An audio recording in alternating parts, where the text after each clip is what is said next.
রহিম কোরআন শিক্ষার ধারাবাহিক ক্লাসে আমাদের আলোচনা চলছিল জবর সম্পর্কে। জবরের ব্যাপারে গত ক্লাসে একটি কথা বলেছিলাম যে জবরের উচ্চারণ বাংলায় আকারের ন্যায় হয়, তবে 8টি হরফ এমন আছে যে সেগুলোর মধ্যে জবর আসলে তখন উচ্চারণ বাংলায় আকারের ন্যায় হয় না। তো সেই হরফগুলো হলো খ, র, সদ, দদ, ত, দ, গইন, কফ। এই 8টি হরফ, এগুলোর উপরে জবর আসলে বাংলায় আকারের মতো উচ্চারণ হয় না। শুধু জবর না, এক জবর না, এগুলোর উপরে জবর জাতীয় কিছু আসলেই, 2 জবর হোক, খাড়া জবর হোক বা এক জবর হোক, এগুলো আসলে তখন এই হরফগুলোর উচ্চারণ বাংলায় আকারের মতো হবে না। তখন এগুলোর উচ্চারণ হবে, এই হরফগুলোর যে একক রয়েছে সেই এককটা উচ্চারণ হবে।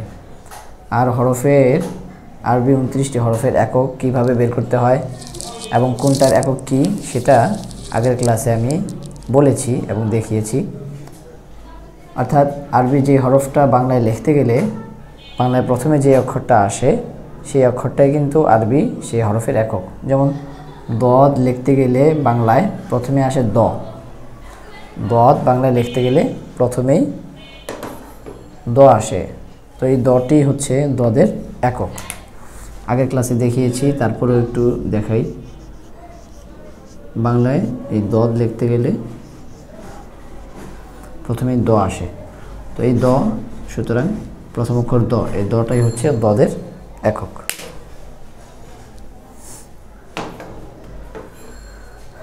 তো কি বললাম যে জবরের এই 8টি হরফের মধ্যে যদি জবর আসে তখন এই হরফগুলোর উচ্চারণ হবে এই হরফগুলোর একক।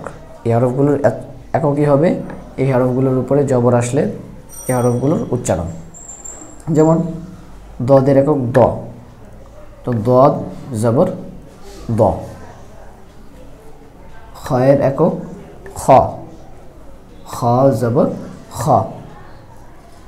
এই হরফগুলোর উপরে জবর আসলে এই হরফগুলোর উচ্চারণ বাংলায় আকারের মতো হবে না। কি হবে তাহলে? এই হরফগুলোর এককটা উচ্চারণ হবে খ জবর খ। যেমন এখানে দেখাই, আমি 2টা করে উদাহরণ এখানে লিখেছি আমি সবগুলোর। খ আলিফ জবর খ, লাম জের লি, খলি, দাল পেশ দু, খলিদু। এখানে কিন্তু কেউ খালিদু বলবে না, খালিদু কেউ বলে না। আকারের মতো যদি উচ্চারণ বলি তাহলে হয় খালিদু, খ আকার খা, এরকম খা, খালিদু কিন্তু কেউ বলি না, আমরা বলি খলিদু। তাহলে এই হরফগুলোর উপরে জবর আসলে এগুলোর উচ্চারণ হবে এই হরফের একক খলিদু। খ আলিফ জবর খ, তা পেশ তা জবর তা, খ তা, মিম পেশ মু, খতামু। 1 নম্বরে হচ্ছে খ। 2 নম্বরে র, র জবর র, র জবর কিন্তু রা হবে না। যদি বলি যে জবরের উচ্চারণ যেহেতু বাংলা আকারের মতো, তাহলে র জবর রা, রা বললে কিন্তু ভুল হবে। এখানে হবে র জবর র, কারণ এই 8টি হরফের মধ্যে জবর আসলে তখন এগুলোর উচ্চারণ হয় এই হরফগুলোর একক, আর র এর একক হচ্ছে র, সুতরাং র জবর র। এখানে 2টা উদাহরণ আমি লিখেছি, বলে ফেলি। নুন পেশ নু, সদ জের সি, নু সি, র জবর র, নু সি র, র জবর র, হা ইয়াজির হি, রহি, মিম 2 পেশ মুন, রহিমুন। 3 নম্বর হরফ হচ্ছে সদ, সদের একক স, সদ জবর স, মিম জবর মা, সমা, দাল 2 পেশ দুন, সমাদুন। সদ জবর স, আইন জের ই, সই, দাল জবর দা, সঈদা। 4 নম্বর হরফ দদ, দদের একক দ, কারণ দদ লিখতে গেলে বাংলায় প্রথমে কিন্তু দ আসে, এখানে দেখিয়েছি যে দদ, সেই জন্য দদের একক দ। তো দদের উপর যখন জবর আসবে তখন দদের উচ্চারণ আকারের মতো হবে না। কি হবে? দদের উচ্চারণটা হবে এই হরফের একক দ, দ জবর দ। দদ জবর দা বললে ভুল হবে। আকারের উচ্চারণটা কি হয়? দদ জবর যদি আকারের উচ্চারণ দেই তাহলে আসে দা, দা, দা বললে ভুল হবে। তো দদের উচ্চারণটা কি হবে?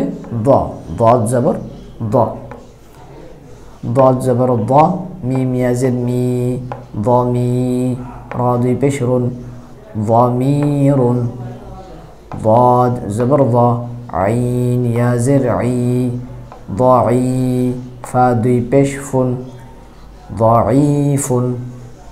5 নম্বর হরফ ত, ত জবর ত, তয়ের একক কি? তয়ের একক হচ্ছে ত, তো ত জবর ত,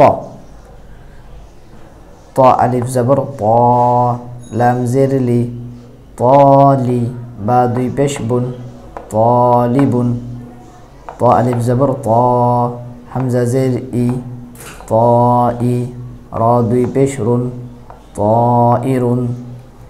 6 নম্বর হরফ য, জয়ের একক জ, জয়ের একক জ। তো জয়ের উপরে জবর আসলে তখন জয়ের উচ্চারণ হবে, তার এককটা জ হবে। এখানে জবরটা কিন্তু বাংলায় আকারের উচ্চারণ দিবে না। আকারের উচ্চারণ যদি জয়ের উপর দেওয়া হয় তাহলে হয় জা, জা, জা আমরা বলি না, আমরা কি বলি? ভ, ভ, ভ জবর ভ, ভ আলিফ জবর ভ, লাম জের লি, ভলি, মিম দুই পেশ মুন, ভলিমুন, আইন জবর আ, য ইয়াজের জি, আযী, মিম দুই পেশ মুন, আযীমুন। 7 নাম্বার গইন, গইনের একক গ, গইন হরফ লিখতে গেলে বাংলায় প্রথমে গ হরফটি আসে, তো সুতরাং গ হচ্ছে গইনের একক। তো গইনের উপরে জবর দিলে তখন গইনের উচ্চারণ হবে তার এককটা অর্থাৎ গ, গইন জবর গ, গইন আলিফ জবর গ, হামজা জের ই, গ ই, বা দুই পেশ বুন, গাইবুন, গইন আলিফ জবর গ, লাম জের লি, গালি, বা দুই পেশ বুন, গালিবুন। 8 নম্বর হরফ কফ, কফ এর একক ক, কফ লিখতে গেলে বাংলায় প্রথমে ক হরফটি আসে, সুতরাং কফের একক ক।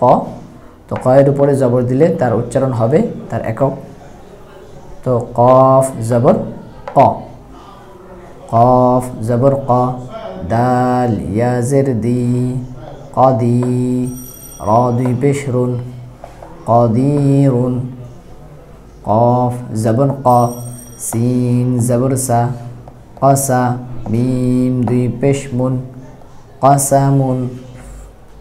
আশা করি সকলে এটা বুঝতে পেরেছি আমরা। এই 8টি হরফের উপরে জবর আসলে, এক জবর হোক, দুই জবর হোক, অথবা খাড়া জবর হোক, জবর জাতীয় কিছু আসলে তখন এগুলোর উচ্চারণ আকারের মতো হবে না, এগুলোর উচ্চারণ হবে তখন এই হরফগুলোর একক উচ্চারণ হবে।